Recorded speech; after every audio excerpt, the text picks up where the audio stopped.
Bonsoir, ça fait très plaisir d'être ici. Alors moi récemment je suis parti en Inde et j'y suis surtout parti en couille, hein, on va se mentir. Je suis parti dépressif et je suis revenu encore plus dépressif.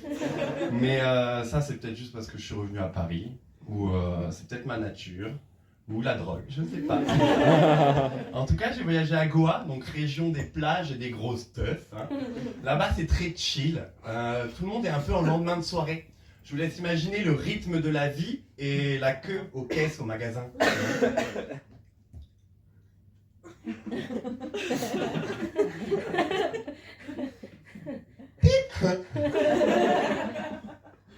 Mais toi, tu t'en fous, parce que t'es chill aussi. Alors t'es là.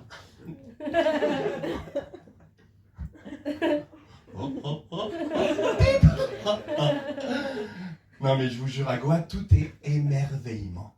Mais ça en vrai, c'est dans ma tête. Parce qu'en réalité, le caissier, il est au fond de sa chaise, à deux doigts d'appuyer sur le bouton rouge qui est sous son bureau parce qu'il est devant une bande de lémuriens aux yeux écarquillés, secs comme des pruneaux qui font des gestes bizarres dignes du syndrome de la Tourette et qui achètent quoi?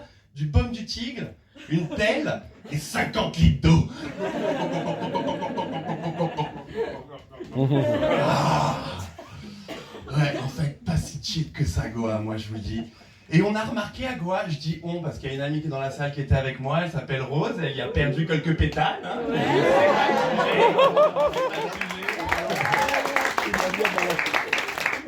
Et en fait, les Indiens, ils sont plutôt pas mal. Hein. C'était viol de la rétine toutes les 5 minutes, parce que eux, là-bas, en plus, ils te gardent l'eye contact, vous voyez? La différence, en Europe, on essaye de les éviter. En même temps, on a peur que le mec, il nous baise directement sur place sans notre consentement. Là-bas, en Inde, l'homme indien, il te sonde l'âme, tu vois. Il te regarde, il te tend la main avec un sourire malicieux et il commence à hocher la tête de gauche à droite, comme ça.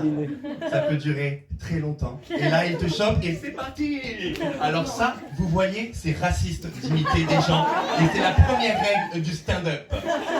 Non, en vrai, il te chope, il t'emmène derrière les chiottes, il te fait une énorme trace de kétamine et il se casse sans même te bouffer la gueule. En fait, c'est ça, Goa. Tu tombes amoureux 15 fois dans la soirée, mais c'est ton nez qui se fait baiser. Et aussi, à Goa, il y a une grande communauté israélienne qui y vit.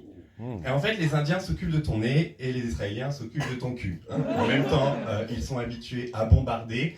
Alors ça, c'est une blague borderline, d'accord? Et c'est la seconde règle du stand-up.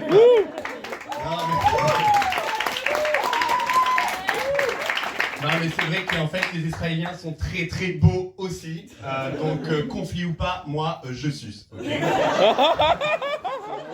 fait, pendant la soirée, tu sais très bien qu'il y a un sujet un peu délicat que tu ne veux pas aborder pour ne pas plomber l'ambiance, mais lui, il va te poser la question pile au moment le moins opportun, c'est-à-dire après t'avoir baisé sur l'oreiller. Donc toi t'es bien, et là, Louis, what do you think about the conflict? Alors ça aussi c'est une blague raciste, on n'imite pas les accents des autres nationalités.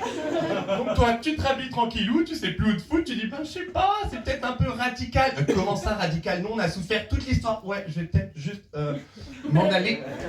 Est-ce que tu peux me lâcher s'il te plaît? Je n'ai pas envie d'avoir cette conversation. Ils sont très intenses les Israéliens et moi je vous dis c'était un peu une prise d'otage. Pardon, c'est peut-être pas l'expression à utiliser, dit-on que c'était un tunnel de conversation au moment le moins opportun. En tout cas, moi je sais que je ferai une parfaite victime du syndrome de Stockholm. Et je tenais à préciser que j'ai énormément d'amis ce soir dans la salle. Et je les aime. Et c'est tout pour moi ce soir. Merci à vous. Et un maximum de bruit pour le prochain candidat. Il est où? Yeshua. Yeshua, merci.